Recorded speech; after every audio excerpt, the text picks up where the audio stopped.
Chapter 2. The Blue and You. Charlie's first assignments weren't anything out of the ordinary. Noise complaints, traffic stops, nothing too trying. As time continued, cases got more compelling, heavier and deadlier. The weight of police work got real. He would answer calls to robberies gone wrong, teenage gang violence that ended in homicide, domestic disputes. He was called to a crime scene and found 2 suspects dead. The NYCHA apartment had blood coming out of the bottom of the front door. The bleeding flowed onto the floor deep into the hallway. Twin brothers with their intestines spilled from their stomachs lay dead on the other side. There were 4 footprints in the apartments and a number of fingerprints. The twins were known for a lot of foot traffic, but it appeared they had stabbed each other to death, or so the final reporting reflected. They killed one another. Why would brothers stab each other? Charlie thought. And why is there a trail of Timberland prints etched in blood?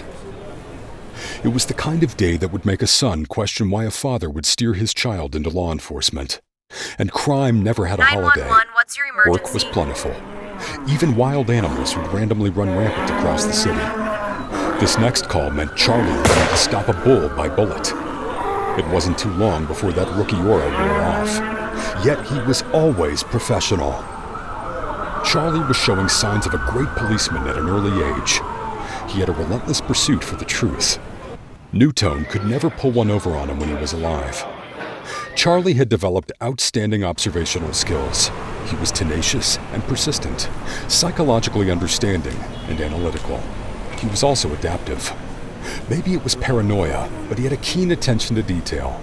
His parents were likely to thank for this. His bond with Elijah also helped him to become an effective communicator. Charlie spoke 4 languages. His superiors noticed. He was ready to make detective, so he applied. Detective Charlie Williams. I wish Elijah could see me now. He loved his brother. They loved saving things. One day, together they backed down a mob of jealous high school kids and a school shooter with lunchroom chairs as weapons, all to heroically save a freshman and her Yorkie from getting smoked. Ring, ring, vibrate. Reminiscing was over once the call came in. Charlie, it's Dad. Thaddeus's voice transmitted over FaceTime. What's up, Dad? Charlie said, simultaneously thinking to himself. Since when does Dad FaceTime call me? Can anyone hear me? Thaddeus questioned. No, Charlie said nonchalantly. Are you with anybody? Thaddeus prized with intent. No, said Charlie respectfully. Thaddeus's voice was calm, composed, and grave. I need you to make something disappear. Then silence. Charlie listened for more, but that's all Thaddeus would say. At first, Charlie thought he had misheard his father. At that moment, Charlie's world had just altered. Thaddeus knew it would shift his son. Charlie felt the change happening. He felt a transformation.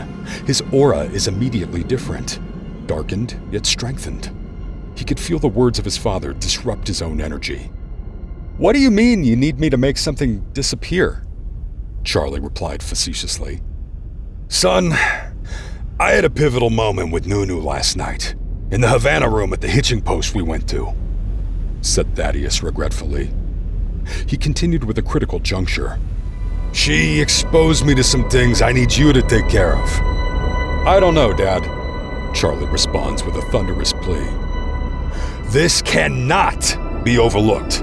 I would never ask you if it weren't important, Thaddeus stated, knowing their fate hung in the balance. Why can't you do this? Charlie asked. It's critical we talk in person, Thaddeus regarded with urgent necessity. Okay, Dad. I'll swing by, Charlie accepted, feeling the weighted utmost gravity. His father had never asked him for anything so much more than to stand up tall without a shred of deception.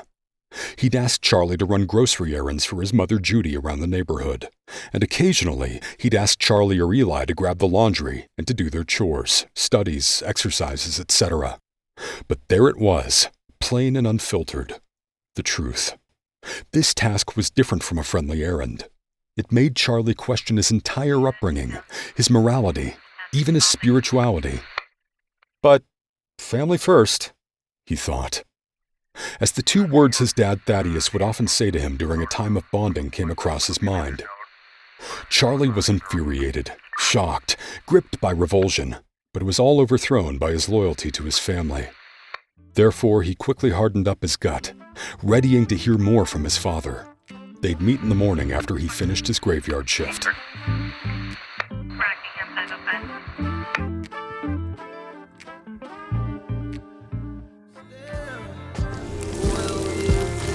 A good Samaritan to me. Heroes need heroes too. Heroes need heroes too. Heroes need heroes too. Heroes need heroes too. Heroes need heroes too. Heroes need heroes too. Heroes need heroes too. Heroes need heroes too. I left my cape at home, but people still need saving. So many people crying out, so many people waiting. Can't give up now, no time to lose. Our time is slowly fading. Sometimes I wish that I could be something less than amazing. I felt in the trenches, it was really hard for me to see. Marco's looking for his polo, but no one's yelling back to me. Oh, oh, all I need is someone